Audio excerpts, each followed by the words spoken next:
pessoal.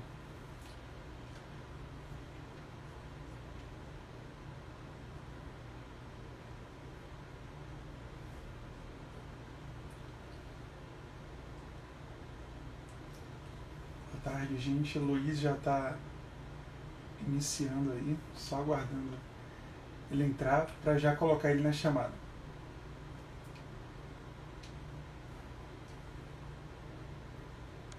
O Luiz já está entrando aí, enquanto é só um segundinho para eu colocar ele.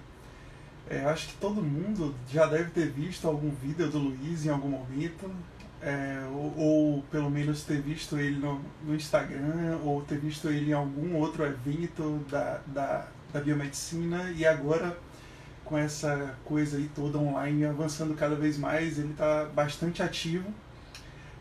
Para quem não conhece, o Luiz, ele é biomédico também, formado pela Fivale, lá no Rio Grande do Sul.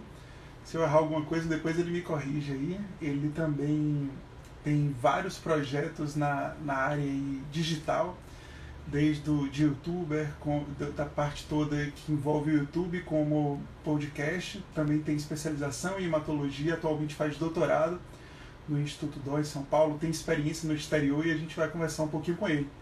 Ele já está aqui, eu só vou adicionar ele aqui na nossa chamada. Iniciar algumas perguntas. Gilberto, falando aí com a gente. E aí? Fala, Luiz, como vai? Fala, Gabriel, beleza? Tudo ótimo. Tudo bem aí com você? Tranquilo, tranquilo. Como é que tá aí em meio a essas restrições todas?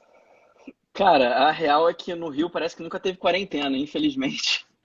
Tá todo mundo aqui falando, né? Ah, vamos entrar, estamos em quarentena. A gente nunca teve, né? E agora a gente tá saindo da quarentena que nunca existiu. Então essa é a situação aqui no Rio. Preocupante. Luiz, agradeço aí sua participação. Eu sei que um domingo, embora a gente esteja fazendo restrições, de qualquer forma, obrigado aí pelo seu tempo, Pô, obrigado pelo pela sua convite. dedicação. É um prazer muito grande estar aqui. Assim como a maioria dos outros que eu tenho entrevistado no domingo, eu não conheço você pessoalmente. Uhum. Embora a gente tenha alguns amigos em comum, a gente tenha, enfim, seja da mesma área, a gente nunca conseguiu se encontrar, mas de qualquer forma é um prazer estar conhecendo você Prazer. desse formato digital. Eu perguntei mais cedo, você me disse que tá aí no Rio, e eu costumo ir bastante no Rio, pelo menos uma vez por ano, então a gente vai ter a oportunidade aí em algum momento Em algum momento a gente vai se de se encontrar. encontrar aí pelo Rio. Esse ano eu já não sei mais, né, do jeito que as coisas andam, eu não sei mais se eu vou conseguir estar esse ano aí, mas com certeza, muito em breve, vou ter esse prazer aí de encontrar você ou em algum evento ou estando por Vamos, aí, vou falar com você vamos se para esbarrar, que a com gente. certeza. Outra questão é exatamente isso, né? Eu pensei em chamar algumas pessoas que eu já conheci, alguns professores daqui da Bahia, mas acho que essa é uma boa oportunidade justamente de estar conversando com você aí do Rio, semana passada com o Thiago, lá de Londrina. A primeira entrevista eu fiz com o Bruno, lá do Canadá. Diretamente do Então, Canadá. do Canadá, então isso eu acho que é uma grande vantagem, né?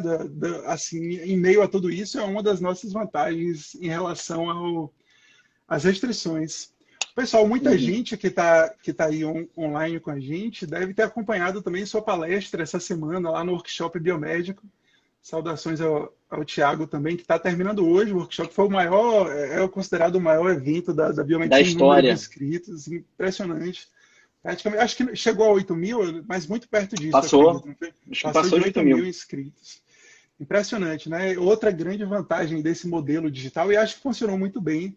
Sua palestra foi bastante elogiada, eu assisti grande parte dela, foi um prazer muito grande estar assistindo e despertou muitas curiosidades, inclusive em relação a tudo isso. Eu misturei algumas curiosidades minhas, algumas perguntas minhas, com as perguntas do pessoal que eu botei aí, e Beleza. alguém, inclusive, elogiando ali algumas coisas aí na Pink Floyd, aí no meu cenário, né? Pois é.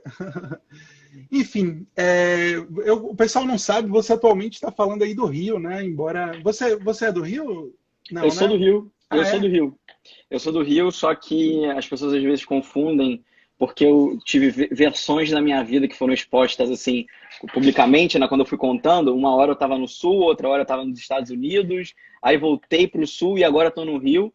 Mas acontece que eu me mudei junto com a minha mãe e com a minha irmã para o Rio Grande do Sul quando eu estava indo para o primeiro ano do ensino médio e acabei fazendo minha faculdade lá mesmo, na Fevale. E aí, na metade da minha graduação, eu ganhei uma bolsa para estudar nos Estados Unidos. E aí, fui estudar biomedicina nos Estados Unidos, fiquei lá quase 2 anos. Aí, voltei para terminar minha faculdade, defender TCC. E no meio disso tudo, teve, então, a minha preparação para a seleção do doutorado. E aí, eu me formei em fevereiro e em março comecei meu doutorado, de 2018. E voltei aqui no Rio de Janeiro, né? No Instituto Dor de Pesquisa e Ensino. E muito, assim, aparentemente você é bem jovem, né? Você está com quantos anos, Luiz? Eu tô com 27. 27 já com tudo isso, né? Que a gente vai ter uma oportunidade de conversar e é muito legal, né? Quando a gente vê, assim, pessoas jovens que têm, assim, tem tido, principalmente aqui no Brasil, né? Essa valorização que vocês têm, que, assim, a gente jovem tem pela ciência, é muito importante que isso aconteça. Eu tenho uma curiosidade, que essa é uma curiosidade pessoal, como vocês devem ver aí pelo cenário, eu gosto muito de música. E aí eu vejo aí que seu nome, eu descobri, na verdade, a partir da agora do workshop, que seu nome não é o Hendrix, como o de Jimi Hendrix, por exemplo, o guitarrista. Exato. Ele é escrito de, eu não sei qual é a origem, talvez russa, não sei. Você sabe qual é a origem? Então, a origem do meu sobrenome é Hendrix, que é polonesa, e aí foi tendo várias versões, né? Eu tenho minha família Hendrix, que ela tá mais na Alemanha do que aqui no Brasil. E então foi uma mudança do polonês pro alemão, né? Foi tendo uma adaptação. E aí, quando eu tive que criar meu nome na internet, porque eu falei, cara, as pessoas não vão saber escrever Hendrix no YouTube, quando eu criei meu canal. E assim, curiosamente, não, eu sempre dou esse banho de água fria, porque as pessoas acham que é por causa do Jimi Hendrix. Quem dera, podia ter sido. Cara, o que foi o Hendrix, né? O maior guitarrista da história, mas não foi. Então, assim, na chamada, durante as aulas, imagina, os professores olhavam aquele meu nome gigante, pô, e aí tentava pronunciar, não saía Hendrix, mas saía Hendrix. E aí foi ficando assim, né? E eu pensei, pô, vai ser Hendrix, porque o último sobrenome é Aragão. Eu falei, cara, imagina, vamos infernizar minha vida se eu sou parente do Renato Aragão. Do Didi. Putz, caraca, vamos me perguntar a vida inteira isso.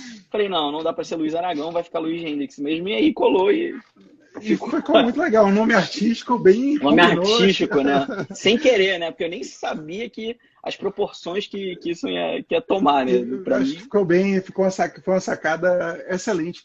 Eu tava fazendo um levantamento dessas últimas 5 entrevistas que eu fiz, e eu diria que 90% das perguntas que a galera sugere, curiosamente, não é nem sobre exatamente os temas das pesquisas que a gente faz, né?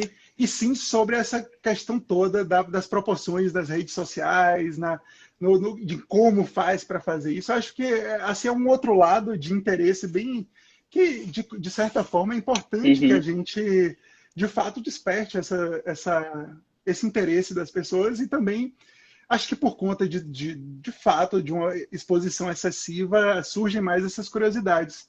Eu acompanho o seu canal no YouTube, especialmente, já há algum tempo. Acho que tem mais de 4 anos que eu vi esses primeiros vídeos ainda lá.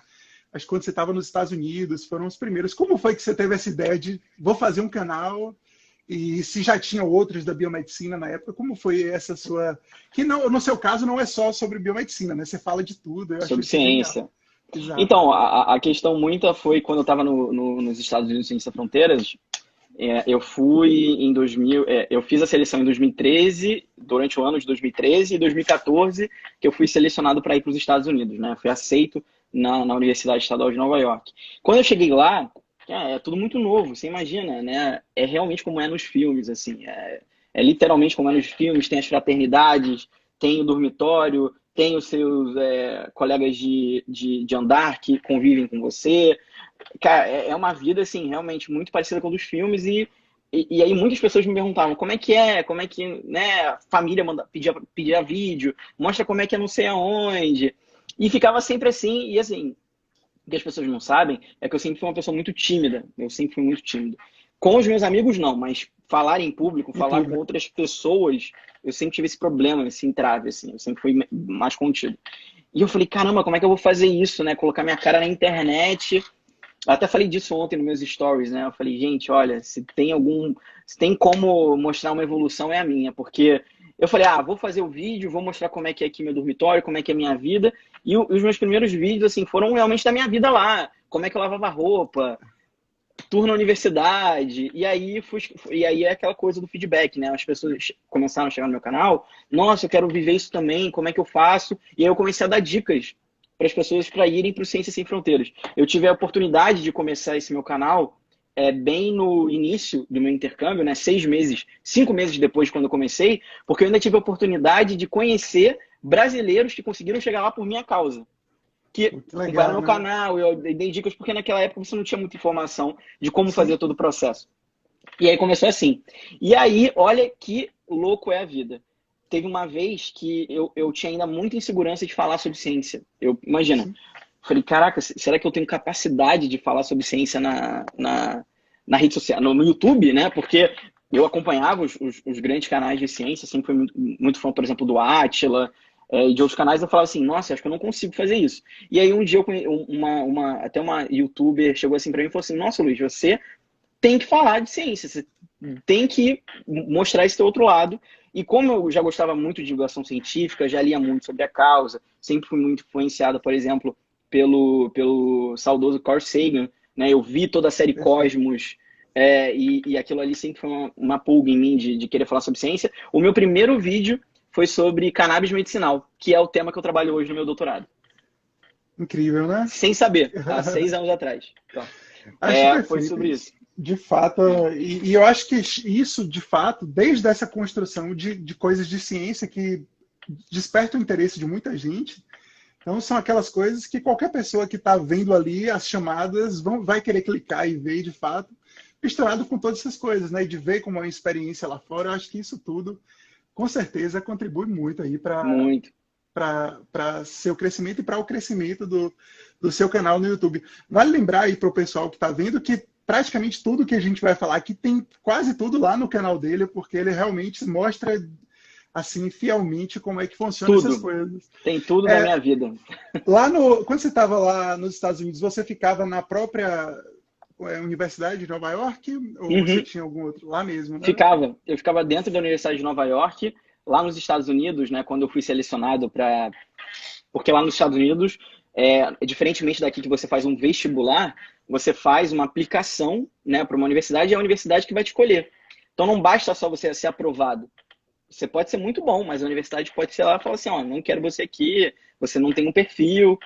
Então, quando eu fui selecionado, eu lembro que eu recebi o documento, nossa, eu lembro que eu gritava, porque eu imaginava que sonho que vai ser, eu vou morar em Nova York, Estátua da Liberdade, Broadway, eu adoro teatro, eu falei, meu Deus, vou gastar todo o meu dinheiro em Broadway, e nossa, caraca, aquelas lágrimas, até então, não sei se foi a minha irmã que comentou isso, falou assim, olha, mas aqui tá dizendo que é no campus de Plattsburgh, dá uma olhada aí que campus é esse. Eu falei, vai ser algum campus ali perto do Queens, Pertinho. Brooklyn, deve ser por ali, né? Quando eu olhei, quando eu abri como no mapa, eu não sabia se era Canadá ou era Estados Unidos, porque a cidade era tão pequena, divisa com o Canadá, com Montreal. Sim, Então, eu fui para o campus da universidade dessa cidade. Tem vários outros campos. Eu acabei sim. caindo ali. E era uma cidade rural. Eu fui parar numa cidade rural, literalmente, onde a universidade era a cidade. Basicamente, era uma cidade enorme, muito grande. Mas, assim, claro que foi um choque no início. Foi um choque quando eu cheguei. Quando eu cheguei, foi a primeira vez que eu vi duas vacas brigando na rua. Foi a primeira imagem que eu vi da faculdade foi essa. Eu tava chegando na van, super animado e tal. Eu falei, não, vou esquecer disso, vou viver o que for para viver. Né? Quem sabe em algum outro momento eu posso trocar de universidade. E aí, quando eu cheguei, me deparei com aquela cena, mas Curioso. curioso. Mas eu amei, assim, foi um momento muito incrível. Eu acabei morando dentro da faculdade. E aí, depois de um ano, eu acabei mudando para outra universidade que o Ciências Sem Fronteiras te dava a oportunidade de. O Ciências Sem Fronteiras falava assim para você: ó, você tem até uma extensão depois para você ir para de 3 a 4 meses fazer um estágio em qualquer outro lugar dos Estados Unidos que a gente paga. Eles mandaram isso pra gente. Perfeito. Eu falei, cara, é a minha oportunidade de ir para assim, colocar a cereja no bolo da minha carreira até aqui. E aí foi que eu comecei todo o processo, assim, faltam, tipo, 7, 6 meses antes, quando eu comecei a fazer vídeo, eu já estava me preparando para os processos seletivos para tentar uma vaga em uma grande universidade. Stanford, Yale, Harvard, todas essas grandes, eu estava muito focado em uma área, que era a área de engenharia genética, que eu queria trabalhar com CRISPR. E aí foi que, depois de muitos e-mails e processos seletivos, eu fui para Harvard. Aí eu fui para a Escola de Medicina de Harvard em 2015. Genial. E, assim, o que é que você viu nessa época de diferença de Harvard para Nova York? Foi gritante? Foi... É gritante no sentido, obviamente, Boston é uma cidade imensa, né? Uma cidade muito grande, linda. Nossa, linda demais, assim, Boston era uma cidade que eu moraria. Por exemplo, Nova York não é uma cidade que eu moraria. Acabei com o meu sonho de Nova York. Agora, Boston é uma cidade que te acolhe muito melhor, a população, ela também é super legal, tem muito brasileiro, tem muito latino, tem pessoas que têm a mesma trajetória que você, sabe? Caíram ali para fazer ciência. Porque, pô, em Boston você tem MIT e Harvard. Caraca, as duas maiores universidades do mundo, lado a lado, uma a cada 15 minutos da outra, sabe? E aí, quando eu cheguei lá, assim, para mim, o meu grande choque, assim, que eu tive foi quando, no meu primeiro dia, eu entrei, e aí, sentado, assim, na minha frente, assim, quando eu olhei, tava o George Church, que é um cara que é o cara que criou a CRISPR, basicamente. Foi ele, Sim. e é o cara que tá aí para ganhar o Nobel sempre, né? E outros. E aí, porque, obviamente, eu não sei todo mundo que é Nobel, né? Aí, ok, isso aqui. Aí eu lembro uma vez que num intervalo desse, no meu segundo dia também, eu tava lá num cafezinho, uma pessoa me pediu açúcar, eu passei, aí o meu colega falou assim, sabe pra quem que você passou açúcar? Eu falei, não. Falou, não, então, esse cara ganhou um Nobel, ele descobriu o RNA de interferência. Nossa. Eu, caraca! Então, assim, era um convívio meio doido ali, né? Quem era eu, né? Imagino. Quem era eu ali no meio, mas aprendi bastante, né? Pô, Você tem amigos ainda de lá que você se tenho. comunica, que você fala? Tenho, inclusive, assim, o meu grande medo era quando durante o primeiro semestre, eu fiquei sozinho, né, num apartamento, e aí depois eu ganhei um roommate, né, então eu falei, Sim. caraca, eu vou ter que dividir quarto, que horrível. Eu já Eu, tinha eu vi que escutado. você tem um vídeo, inclusive, com ele, eu acho, né? Falando Então, algumas coisas. esse meu roommate é o D, a gente ficou muito amigo, tanto que ele veio me visitar no Brasil ano Ah, passado. que legal. Veio aqui pro carnaval e, pô, foi muito demais, assim, a gente se fala até hoje, e é uma amizade que eu levo pro resto da minha vida. Imagino que, assim, além das amizades, você tenha tido, de fato, as experiências com aulas, com pesquisa, tenha sido muito... O que é que você viu de mais diferente, de maior diferença das suas universidades, das suas aulas das universidades daqui, da graduação daqui, para as que você teve lá, assim como a pesquisa e por aí vai? Como é que foi isso? Então, quando eu Essas cheguei lá diferenças? Então, primeiramente, assim, falando na Estadual de Nova York, que foi quando eu fiz as minhas principais aulas, né? Em Harvard eu fiz alguns seminários avançados, né? Seminário avançado de genética, fiz também uma disciplina de medicina regenerativa, e eu achei que eu ia ter muita mais dificuldade, mas não, eu tive mais dificuldade no início, porque eu ainda estava me ligando no idioma, como fazer. Lá nos Estados Unidos, o que eu aprendi é que o americano ele não é bom aluno. Não é bom aluno. Os Sim. brasileiros dão um show, um show. Eu nunca vou me esquecer de uma vez que, quando a gente chegou lá, né, a gente tem lá nos Estados Unidos as disciplinas elas são divididas por básica, intermediária e avançada, por exemplo. Então você pode pegar as disciplinas que são avançadas, que são disciplinas de doutorado, disciplinas de mestrado, ou você faz as disciplinas básicas. Eu optei por fazer as disciplinas avançadas. Falei, cara, se é para me ferrar, vou me ferrar bem, assim, tipo, numa Sim, disciplina muito lógico. boa. Então, eu fiz disciplinas avançadas, biologia do câncer, biologia do desenvolvimento, todas elas de pós-graduação. E eu lembro que um professor chegou pra gente, bem preconceituoso, inclusive, e falou assim: olha, se vocês tiverem dúvida na prova, vocês podem usar o dicionário. Ele falou assim, né? Falei, dicionário? Acho que eu vou precisar de dicionário aqui, se eu tô aqui. Aí ele chegou na primeira prova, cara. Quem foram os três que tiraram a nota máxima? Os três brasileiros, né? A gente calou a boquinha de geral lá, né? Então, o americano não é bom aluno, tá, gente? Desculpa contar pra vocês de não saber estudar. Nós mandamos naquela parada lá, a gente arrasava e eles ficavam muito assustados, né? Porque eles ficavam assim, nossa, quem que esses aliens estão fazendo aqui, né? Porque esse cara nem Chegou assim, de repente. chegou. Porque, assim, a gente tem aquele complexo de que o Brasil é muito ruim, de que o ensino brasileiro é péssimo. E, assim, olha, não tem isso, de verdade, assim. Quem chega lá, assim, é muito preparado para ser muito melhor que eles. E eu acho que isso, às vezes, acabou levando muito ciúme, muito olhada de canto, né? Quem que estão se achando. E era real, a gente era melhor que eles mesmo e, pô, o problema é deles. Você sabe que você me lembrou de algo que é bem curioso. Uma parte do meu doutorado eu tenho feito na Sorbonne, lá na França. Que E maneiro. quando eu saí daqui a primeira vez, eu já fui algumas vezes, a primeira vez em 2018, eu saí morrendo de medo. Eu vou chegar lá, não vou saber nada, eles vão me humilhar, não vou saber fazer. E Aham, curiosamente, quando alguns dias me via ensinando eles a fazer algumas coisas, não sabem nada de parasitologia, por exemplo, e expliquei faz tudo, e ideia. foi muito legal. Então, de fato, existe essa diferença. E em relação à diferença tecnológica, eu acho que aí sim talvez tenha um É, peso maior, a diferença burocrática na pesquisa, o que é que pô, você viu em relação a demais. isso? Então, para mim um grande choque foi, assim, nos laboratórios da Universidade Estadual de Nova York, eu achava que não tinha, assim, nada, obviamente, muito espetacular. Eram laboratórios, obviamente, muito bons. Por exemplo, lá você tinha laboratórios que você poderia trabalhar com ebola, antrax, essas coisas dentro da universidade. Isso é sinistro. E isso aí eu falei, caramba, nossa, é muito bom. Mas, assim, nada de outro mundo. Mas eu lembro que quando eu também cheguei no departamento de genética da Harvard Medical School, num dos laboratórios que trabalhavam com cultura celular, eu nunca tinha visto aquilo, né? Para mim foi muito assustador. Eu estava falando com um aluno, né, do laboratório deles, e aí ele falou assim: não, não, porque a gente preparou, tá rolando um experimento lá dentro, né? Estamos plaqueando célula. Aí eu falei assim, pô, mas não tem ninguém lá no laboratório, não. Aí ele deu risada e falou, ah, vem aqui. Quando eu cheguei lá, eram duas caixas imensas com 3 braços robóticos, fazendo Nossa. tudo.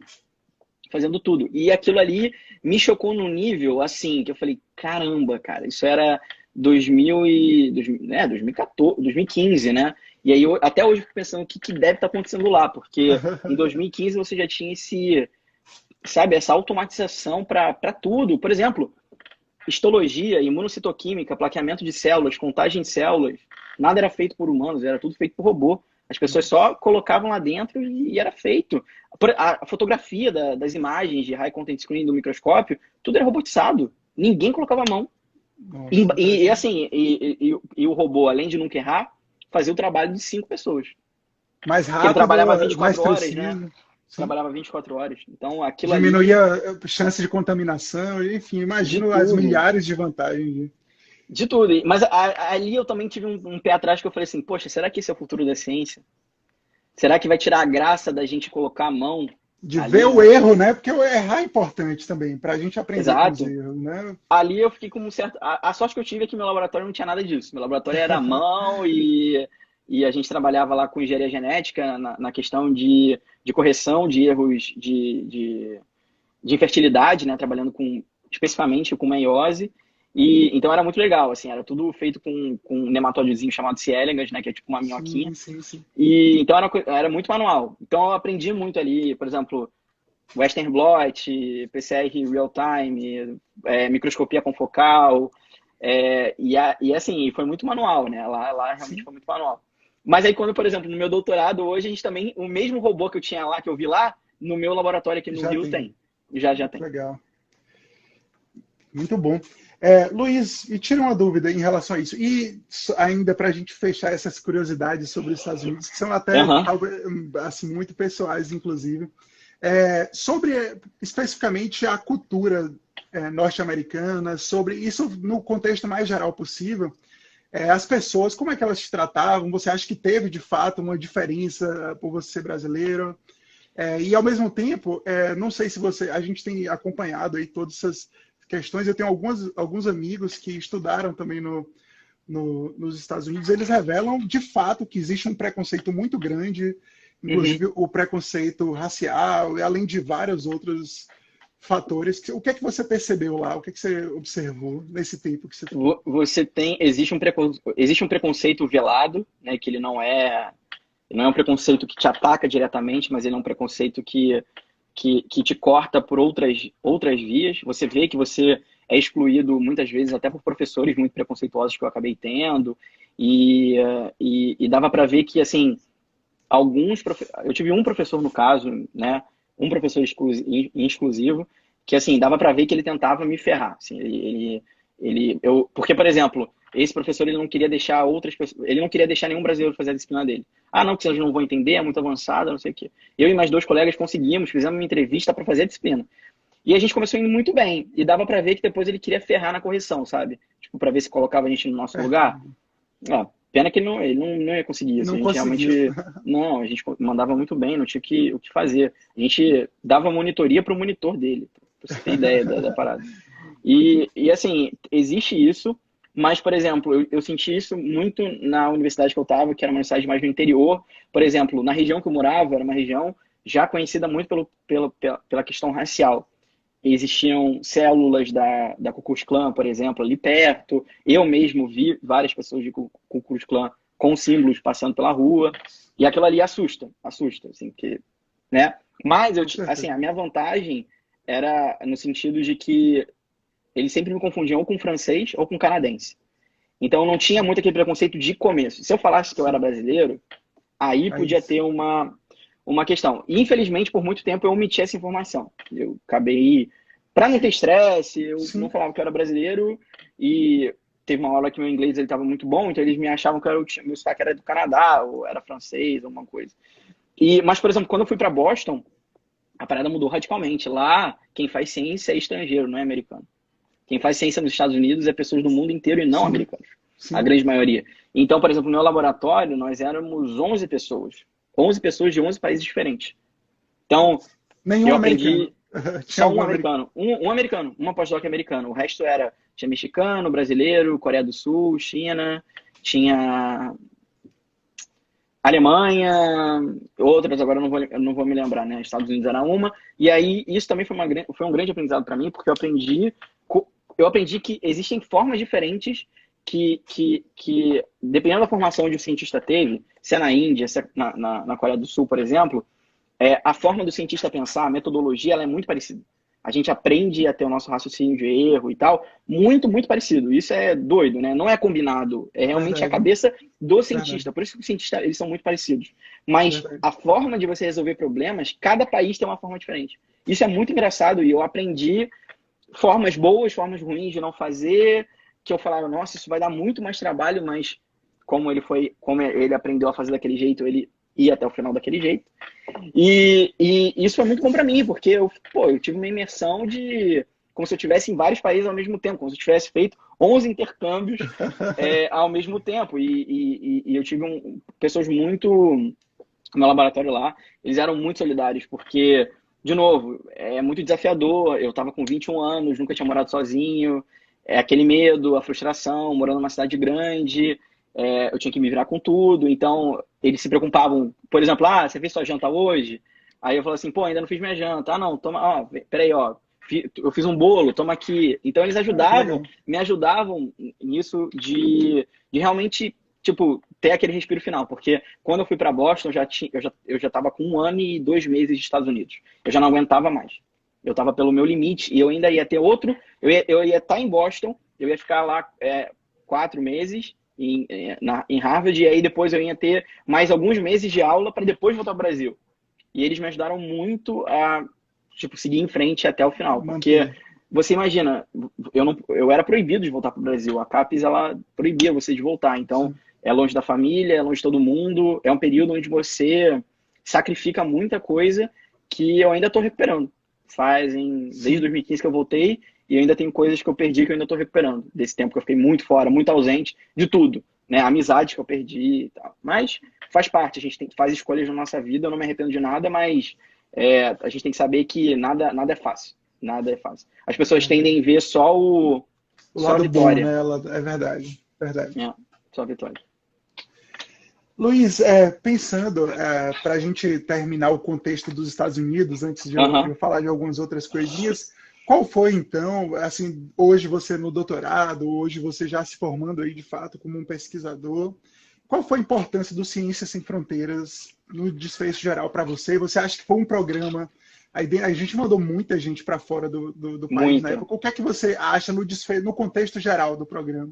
Como é que foi? Então, o Ciências e Fronteiras ele foi um programa muito bonito, né? Mas, como a gente fala, era um programa que era um avião sendo construído em pleno voo. Então, tiveram muitos erros, porque, infelizmente, muitas pessoas não souberam aproveitar, e aí isso não foi erro do Ciências Sem Fronteiras, porque aquelas pessoas Perfeito. elas tinham capacidade, elas passaram por um processo seletivo da faculdade, um processo seletivo nacional, em um processo seletivo internacional. Eram quase 3 fases para você mandar. Então, assim, muitas pessoas falam, ah, pô, mas fulano foi pro Ciências e Fronteiras, ele nem era bom. Mentira, se ele conseguiu ir, ele era bom sim.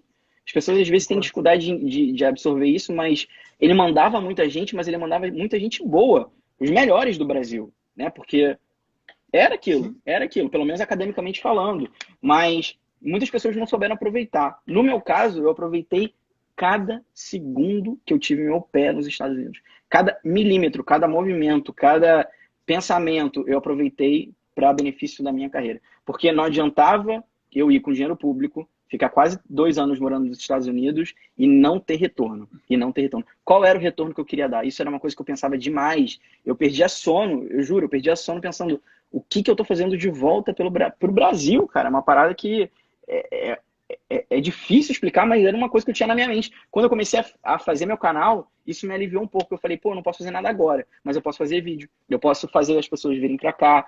Então, eu acho que me amadureceu tanto como pessoa, como realmente ser humano, como pesquisador, e eu acho que assim, em cima disso tudo, me mudou muito a forma com que eu lido com as pessoas. Eu não sabia lidar muito bem.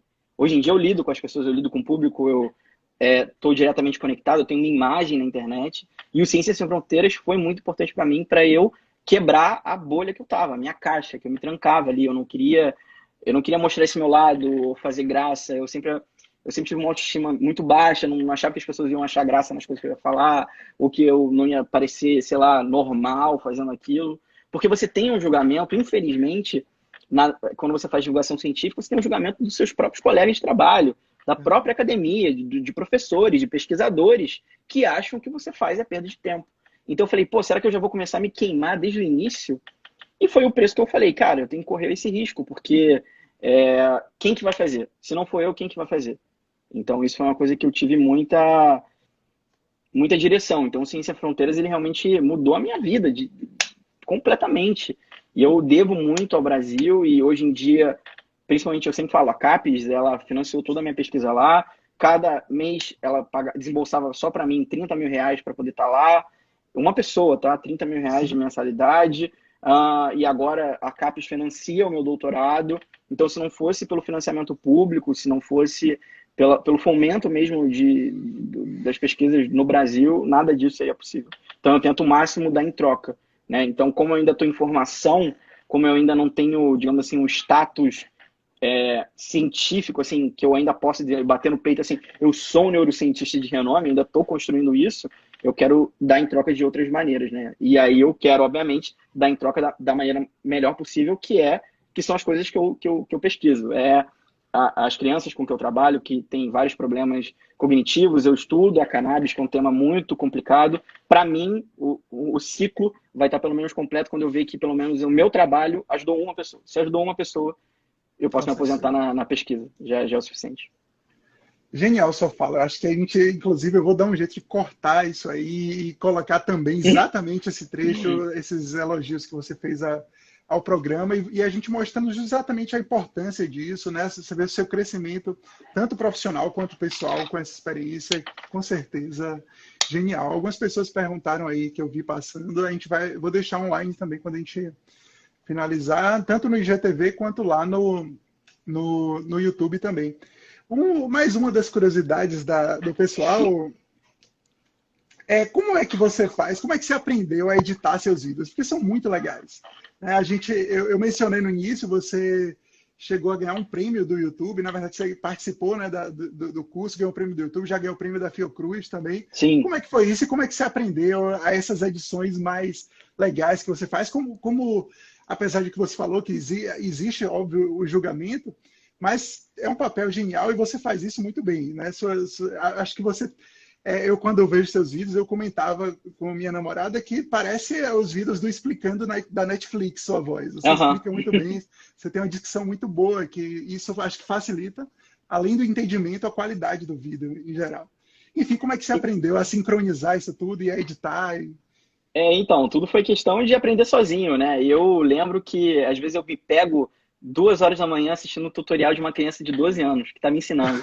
E tudo bem, sabe? Eu eu tenho zero ego de falar, pô, vou aprender com uma criança. Não, cara, todo mundo aprende com todo mundo. A maioria dos meus vídeos de edição eu aprendi com crianças mesmo, ensinando a editar no YouTube. E é isso, sabe?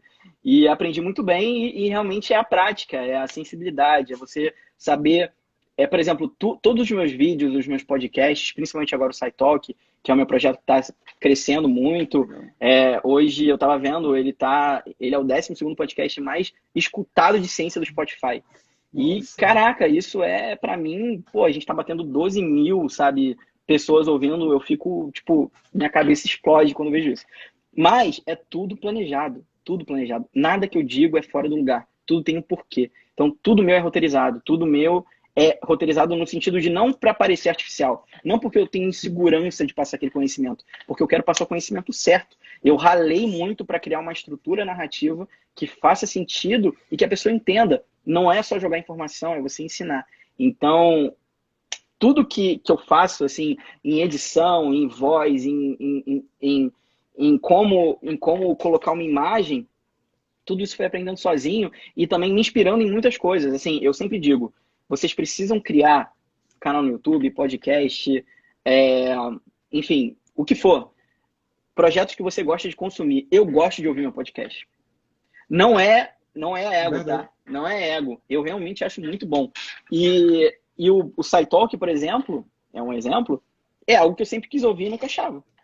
Falei, gente, como é que não tem um podcast de ciência narrativo, com efeito sonoro, imersivo? E eu sempre falava, nossa, a diferença do SciTalk, por exemplo, é que em vez do ouvinte, tipo, só ouvir, eu coloco ele como um personagem do podcast. Então, você aprender ciência dessa forma é muito diferente. É muito diferente. E tudo isso é técnica narrativa. Aprendi com muito filme da Pixar. Antes, eu por exemplo, o SciTalk, eu demorei, tipo assim, uns 7 meses até ele começar, porque eu li livros de storytelling, fui a fundo estudar, li como é que era a questão de transmídia storytelling, li narrativas, livros, por exemplo, como escrever. Eu li 2 livros, um do Stephen King, inclusive, e o outro, não lembro qual que foi, que era de questão de como escrever um livro. Então, eu peguei muitas coisas da narração de escrever um livro para escrever um podcast. Então, eu estudei. Como tudo que eu fiz na minha vida é estudo. Só isso. É estudo e prática. Colocar em prática e, obviamente, uma coisa que me ajuda muito é o feedback das pessoas. Então, eu comecei a fazer, e até as pessoas no início falam assim, nossa, eu amo o SciTalk, eu preciso escutar, mas você tem que falar mais devagar. Então, eu comecei, por exemplo, a treinar fala. Então, eu comecei a fazer aulas de narração. Então, eu fiz várias aulas de narração, inclusive online. Tive, no próprio YouTube mesmo, mais de 50 vídeos de como narrar, de como falar, de como dublar. Então, é estudo. Assim, as pessoas não veem um backstage, mas eu realmente me preparei para isso. Não, nada é feito do nada, né? Então, assim, é possível. Eu aprendi do zero a fazer tudo isso. Desde Photoshop até edição de áudio, até sonorização, até tudo. Então, estudo, só isso. Muito legal. E, inclusive, isso, na verdade, era uma das perguntas seguintes, o pessoal pedindo que quer mais vídeos sobre isso, você explicando como faz, como é que o pessoal mandou aí algumas dessas curiosidades. Para quem não sabe, em 2016, Luiz ganhou o prêmio Next Up da Google, Isso. né, e do YouTube. Como foi sua experiência exatamente com esse prêmio, Luiz, que você foi para lá? Sobre... Isso para mim foi também, assim, muito doido, porque o que acontece? O YouTube ele tinha um prêmio que chamava YouTube Next Up, que eles escolhiam os 15 canais mais promissores daquele ano, de diversos conteúdos, para ganhar um treinamento intensivo de 1 semana e um prêmio de R$8 mil em equipamento. E aí o que aconteceu? Quando na minha primeira tentativa, eu esculhambei na inscrição, porque eu mandei um vídeo que não tinha nada a ver e, enfim, errei e não consegui. No segundo ano, eu descobri que ia ter. E aí eles falavam assim, a gente quer coisas originais. Por exemplo, se você fala de ciência, como é que você vai falar de ciência de uma forma, assim, diferente? E aí eu tive uma grande ideia de gravar um vídeo para falar sobre exames laboratoriais de outra forma. Então, eu usei toda a minha expertise que eu tinha na faculdade, né, que eu sou habilitado em análises clínicas, para, por exemplo, falar como é que era feito, por exemplo, o beta-HCG, exame de gravidez, no passado, que era feito com sapos.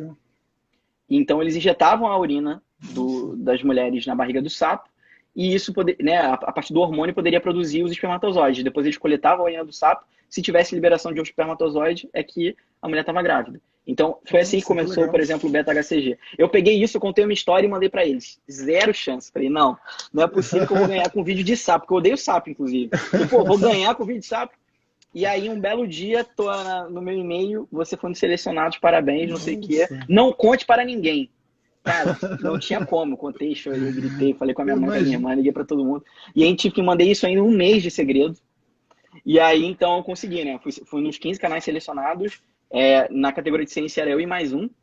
E fomos para São Paulo ter uma imersão lá na Google, né? No escritório do YouTube.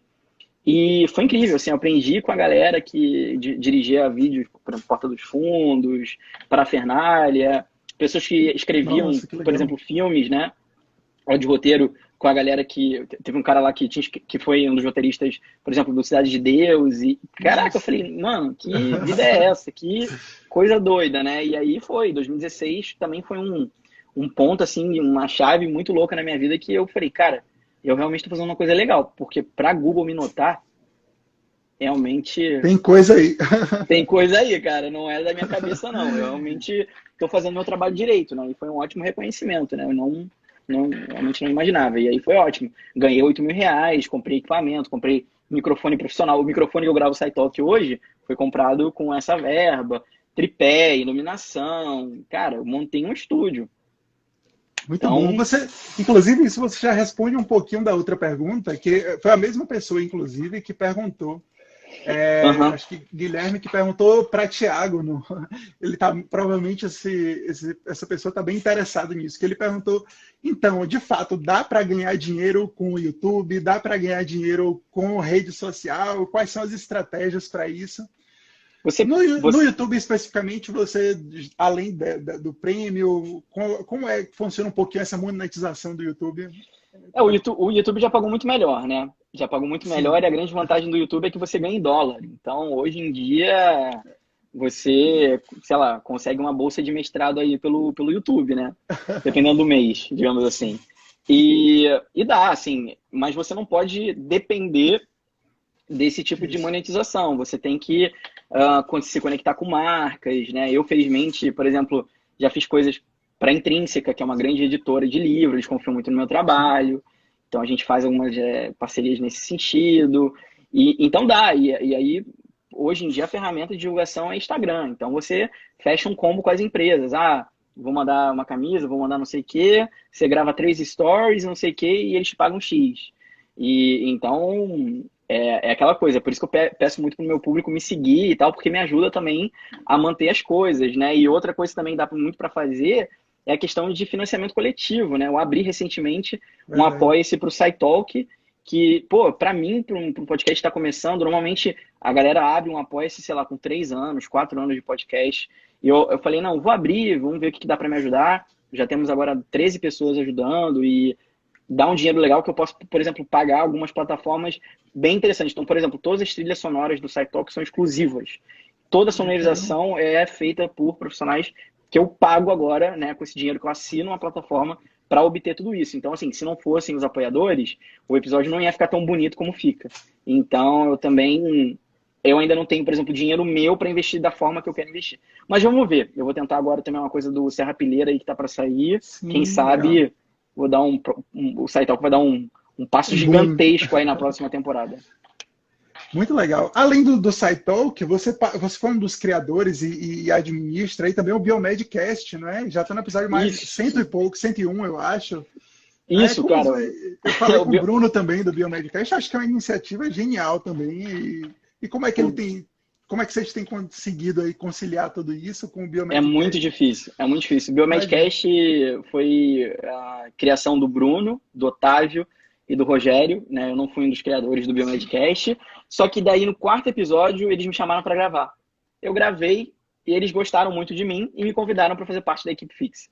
E desde 2014, 6 anos então, a gente tem o Biomedcast, que é o podcast da biomedicina, que já passou a marca de 5 milhões de downloads. A gente tem Nossa, uma média mensal aí de 30, 40 mil downloads. Caraca, é muita gente. muita gente. E agora é a grande dificuldade, né? Imagina, Bruno no Canadá, Rogério trabalhando muito no doutorado, Otávio também, eu no doutorado, a gente teve que reduzir um pouco a periodicidade, então a gente já foi de semanal para quinzenal e agora estamos em mensal. Mas assim, pelo menos temos uma edição profissional, a gente tem um editor contratado, então a gente não abandona esse projeto porque é muito incrível, né? Um projeto que ajudou. E para mim foi muito engraçado, porque parte da minha carreira, da minha vida, as pessoas me conheciam pelo meu canal no YouTube. Quando eu fui já em congresso, as pessoas nem sabiam que eu tinha canal no YouTube, mas me reconheceram pela minha voz do Biomedcast. Eu achava isso sensacional. E são públicos muito diferentes. É muito doido. As pessoas do YouTube, elas estão com você, mas elas não estão tão com você como é um público do podcast. No podcast você fala no ouvido da pessoa. Você tem uma intimidade muito maior. Então as pessoas são muito, né? Nossa, caraca, é você e tal. É um pouco Então, a sensação do rádio, né? Lembra um pouco essa sensação do rádio, é uma intimidade um pouco maior, como se estivesse diretamente, de fato, conversando com ela. Conectado, é isso, exatamente. E o Biomedcast é um projeto maravilhoso. Quem não conhece, procura aí no Spotify, porque aí tem mais de 100 episódios para ouvir. Para curtir aí, mais de 100 episódios, muito legal. E vem cá, e como é que você atualmente faz seu doutorado? Você falou um bocado sobre isso lá no workshop, enfim.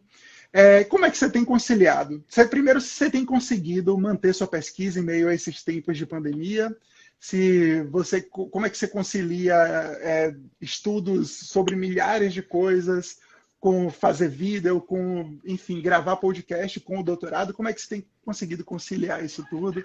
Como você já falou, é difícil, né? Não dá para... Mas como é que você tenta se organizar em relação a isso? Então, eu acho que a prática acaba levando à perfeição. Então, antes eu demorava uma semana para escrever um roteiro, por exemplo, de podcast, mais 3 dias para editar direito. Hoje em dia, eu já tenho uma estrutura que eu escrevo um roteiro em 2 dias, gravo no outro, e edito em 4 horas, 3 horas, né? Mais ou menos. Então, o meu processo ficou muito mais fácil, eu já estou muito mais habilidoso nas formas. Sim. E eu já sei o que funciona. Então, eu não preciso inventar muito. Em relação ao doutorado, a gente está voltando agora no esquema de rodízio para estudar Covid, né? O coronavírus. Sim. O IDOR está se destacando aí, né? É o instituto que vai fazer os testes clínicos da vacina, né, do coronavírus no Brasil, aqui no Rio de Janeiro, junto com a Unifesp, e a gente está muito interessado em entender como que o coronavírus afeta e como que afeta o sistema nervoso. Então, a gente já está voltando nisso. Agora, semana que vem, que eu vou ter a prova de como é que vai ser, porque eu vou ter que ir 3 dias assim, no laboratório ralar demais e tem podcast, vamos ver como é que eu vou me sair agora em relação a isso. Mas é muita organização, eu me organizo muito. Eu tenho realmente uma agenda que eu tenho que bater e, assim, às vezes, pô, Luiz, vamos fazer não sei o quê, vamos falar hoje, vamos jogar videogame junto, ou vamos ligar no Zoom, né, que a gente tá fazendo agora assim, com os amigos, né? Eu tenho que falar, não, galera, ó, tem que editar, não dá e tal, não sei o quê. Mas hoje, aí eu sempre tento fazer tudo até sábado. Aí domingo é meu dia livre. Então hoje, que nem eu falei no meu stories, né? Hoje eu viro um alface, literalmente. Eu fico só domingo vegetando. É o dia de produção mesmo, né? Exato. Não, domingo é o dia de tranquilidade, então. Tranquilidade. Nada que demanda mais de 3 neurônios eu faço no domingo. Maravilha. Só organização, organizando. Nem sempre dá para fazer tudo. Esse é o grande problema. Nem sempre dá para fazer tudo, inclusive, às vezes, eu já recebi isso um pouco de crítica no meu doutorado, de que nossa, você tem que dar sua vida pelo doutorado. Eu discordo um pouco. Eu acho que Sim. A forma com que a ciência mudou, ela pede outros tipos de habilidades. Então, eu tenho visto quase todo mundo que seguiu por esse caminho de fazer apenas uma coisa, de ter a mesma cabeça, fechado para o mesmo tema, de dormir em laboratório, se ferrando na vida. Porque se você não tem outras habilidades hoje em dia como cientista, meu amigo, você está lascado. Você está muito ferrado. Então... é uma coisa que eu bato muito, eu travo muito assim, a liberdade que eu quero ter de poder produzir, de poder fazer outras coisas. Doutorado é a coisa mais importante da minha vida agora, né, no momento assim, de importâncias. Mas não é tudo. Então, eu quero poder fazer outras coisas. E claro, sempre existe uma quebra de braço ali entre orientação e tal, mas eu não abro mão. Assim, eu acho que, de novo, assim, quase todo mundo que eu tenho visto que foi por esse caminho se ferrou muito. E é muito triste isso, infelizmente. Hoje em dia no Brasil, as pessoas às vezes ficam muitos anos fazendo pós-doutorado, não conseguem mais bolsa, e aí chega no momento, não tem o que fazer mais. Não tem. Nunca deu aula, não tem experiência como professor, não sabe fazer outra coisa sem ser aquilo. É complicado, cara. É complicado. Então, assim, Concordo totalmente. a minha maior dica é não se enquadrem em apenas um laboratório e tal. Eu não faço isso para minha vida, não recomendo que façam a ninguém. Vivam outras experiências e outras habilidades. É muito importante hoje em dia, cara. Eu falo isso mesmo, assim, sou muito criticado de diversas frentes por isso, mas é, é uma convicção que eu tenho bem forte. Concordo totalmente com você, né? Eu acho que é essa questão, a área acadêmica eu acho ela linda, genial, mas eu acho que ela precisa dessas atualizações, dessa expansão, Precisa. sem dúvida. Existe, né, não vou abordar muito isso, mas assim, existe uma mágica em torno da ciência que é muito bonita. A ciência do Carl Sagan, a ciência de você olhar para as estrelas e fazer questões e perguntas, e de você parar, ficar olhando, será que isso é assim, será que aquilo lá? Isso é muito lindo, mas isso não é a realidade mais hoje em dia. A ciência é uma coisa muito direcionada, assim, a gente já tem muita informação que nos direciona muito mais fácil para aquele ponto. Então, perde-se um pouco da criatividade. Eu acho que a gente está perdendo a criatividade na ciência. Trabalhos muito parecidos, perguntas muito limitadas, mas eu prefiro que seja uma pergunta limitada, mas que seja respondida bem feita. Então, é isso que eu me direciono hoje em dia para o meu doutorado. Assim, eu não quero abraçar o mundo, eu não quero ganhar o Nobel, eu não quero, mas eu quero fazer uma coisa pontual e que seja legal e que realmente fala assim, pô, o Luiz fez isso, legal, se esforçou, concluiu, publicou o artigo dele e pronto. Para mim essa é a vida que eu quero. Eu não pretendo, isso é um choque para as pessoas, eu não pretendo fazer pós-doutorado. Hoje em dia eu só faria um pós-doutorado se fosse na área de comunicação científica. Penso, às vezes, em ir para MIT, Media Lab, tentar alguma coisa por lá, mas eu quero trabalhar com inovação, quero trabalhar com indústria, que é uma coisa que eu já mais ou menos estou conectado agora. Então eu quero fazer coisas diferentes, não quero mais do mesmo. Nunca fui de aceitar mais do mesmo, e não vai ser agora, já, Que né, vai. velho, quase 28 anos, que eu vou aceitar isso, né? De jeito nenhum. Muito bom. Luiz, para a gente finalizar, entrar aí, a gente só tem 8 minutinhos nessa reta final. A gente não pode deixar de entrar no tema da doença atual aí que tem assolado o mundo todo, né? Especialmente nesse momento o Brasil, que é o coronavírus. A gente está chegando hoje a mais de quase 43 mil mortes, creio que passe disso, até o relatório final aí da noite. Mais de 850 mil casos e por aí vai. O que é que, assim, esses dados nem adianta a gente discutir muito, porque qualquer lugar que a gente abrir hoje, se abrir a internet, se abrir a televisão, qualquer lugar vai estar falando sobre isso.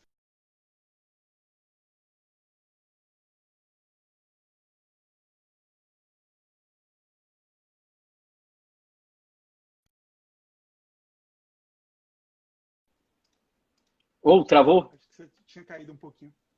Voltou, voltou. Travou, mas já está voltando. Então, Beleza. em meio a tudo isso, pela sua experiência como pesquisador, como é que você tem visto duas coisas? Uma, a condução geral do governo brasileiro em relação a isso. Também, como eu falei para Tiago da última vez, sem necessariamente querer colocar aí panos quentes, enfim, querer atiçar um debate mais a fundo, até porque a gente não vai ter muito tempo para isso. Mas o que é que você vê como visão geral em relação a isso? Eu já sei um pouco sua opinião, que eu vejo você se manifestando sobre isso é muito bom. E também um pouco das suas esperanças, das suas expectativas como cientista aí para os próximos meses em relação ao coronavírus. Eu acho que é difícil ter uma opinião contrária em relação ao que está sendo conduzido. A gente não tem ministro da Saúde, a gente está há tempos numa briga política farmacêutica de cloroquina, não cloroquina, e há grandes estudos mostrando que não era isso. E o pior, assim, que mais me choca como ser humano mesmo, isso não é só para o Brasil, tá? Isso é mais para o mundo inteiro. A gente está vivendo isso pela terceira vez praticamente. Né? Se a gente for Verdade. pensar, 1347 a gente teve a peste negra, causada pela Yersinia pestis, devastou a Europa, foi terrível. E lá a gente já aprendeu o que era quarentena. Foi na peste negra que vem a palavra quarentine, que é de quarentena. Antes era trintine, eles deixavam em 30 dias as pessoas que chegavam nos navios, aportavam nos portos europeus, deixavam as pessoas isoladas lá e depois de 40 dias elas entravam, então, se morriam, a maioria morria, né? E a que sobrevivia entrava né, depois desse passado. Então a gente já sabe. 1347 teve a peste negra, já sabia que era quarentena. 1917, 1918, que era a gripe espanhola, já sabia que tinha que usar máscara e isolar.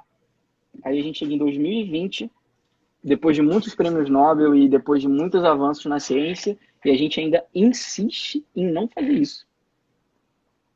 Aí vem a questão que é econômica, eu entendo, assim, a gente tem que ter um certo plano de flexibilização, óbvio. O mundo ele não pode parar. Mas se não tiver gente para comprar, porque vai estar morta, não tem comércio. Então, eu tenho tanto desgosto como cientista de ver a negligência que está acontecendo com a ciência, pessoas desacreditando a ciência, desacreditando os cientistas, o que é uma das coisas mais graves que você pode fazer. Por exemplo, você está durante uma pandemia, você vai dizer que o cara que é especialista, epidemiologista, ele está mentindo, sendo que o cara tem um recorde de artigos e publicações, etc. e tal. Então, o que mais me assusta é que a gente está indo para um momento onde não vai ter mais controle. As minhas esperanças são muito poucas, muito poucas.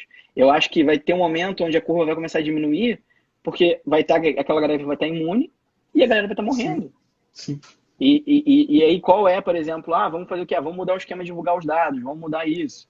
É péssimo, a gente está muito ferrado, E eu tentei com todas as minhas forças, aviso aqui, como faço comunicação, já fiz vídeo sobre coronavírus, podcast sobre coronavírus, tento educar as pessoas, tento falar para as pessoas da importância que é tudo isso acontecendo. E assim, felizmente meu público me escuta, entende, mas saber que a gente não tem uma voz acima disso é realmente frustrante. A única coisa que a gente pode fazer nesse momento é esperar, não tem mais o que ser feito, infelizmente. Tá aí tá uma das maiores vergonhas na história da humanidade, vai ser isso aqui, né? Eu às vezes torço para que uma nave alienígena chegue aqui, cara, e detone. Você falou, acabou com essa palhaçada, a gente vai tomar conta. Mas o que os aliens iam fazer aqui também, cara? Se eu fosse um alien, eu não ia querer vir pra Terra. Não ia querer arriscar. Pô, vem aqui pra Terra, mata uma vaca, vai embora. Agora, pô, salvar a humanidade? Eles já tiveram a terceira oportunidade de salvar e não aprenderam ainda. E a gente não está imune, né? A gente não está imune a outras pandemias. Outras pandemias que podem surgir. Não estamos. Então, isso que é outra coisa. O ser humano, ele é muito egocêntrico, ele acha que é a espécie superior. E não é. Perfeito. A gente está vendo que não é. Então, é isso, assim, que me preocupa, mas vamos ver aí os próximos passos, né? Perfeito. Luiz, foi um prazer conversar com você. Como eu tinha dito, assim que for possível, que eu conseguir no Rio de Janeiro ou que você vier em Salvador, a gente vai se conhecer, vai sair para fazer alguma coisa. Estive aí na Bahia ano passado, fui palestrar em Feira de Santana. Que legal. Foi super maneiro. O pessoal, os gêmeos da biomedicina, com eles? Foi lá na FTC. FTC de Feira, que legal. Foi muito bacana. Pô, eu queria voltar agora com essa coronavírus, não sei. Mas vamos ver. A gente vai... Assim que tiver oportunidade, com certeza a gente vai se conhecer, vai fazer alguma coisa junto, palestra, enfim. Com certeza. Muito animado. Foi um prazer muito grande, viu? Prazer. Para o pessoal, e muita gente perguntou, vou deixar no IGTV, vou colocar também no YouTube. Foi ótimo, eu teria papo aqui para ficar conversando com o Luiz durante várias horas. Mas enfim, quem sabe mais para frente a gente tem outras oportunidades. Obrigado. Vamos fazer outra. Com certeza. Muito obrigado. Estamos aí. Qualquer dúvida, podem me mandar no Instagram que eu vou respondendo. Sigam o Luiz lá no Instagram dele, Luiz Hendrix. Na verdade é uma sigla, né? Como é que tá seu nome exatamente? É Luiz GHSA. Luiz GHSA. Mas se colocar Luiz Hendrix, vai me achar. Vai aparecer também no YouTube, também lá no SciTalk. Sigam, escutem o SciTalk. Muito bom. Obrigado, Luiz. Até a próxima, velho. Abraço. Até a próxima, gente. Muito obrigado. Obrigado, gente. Valeu. Obrigado pela presença aí, galera. Valeu. Tchau. Tchau.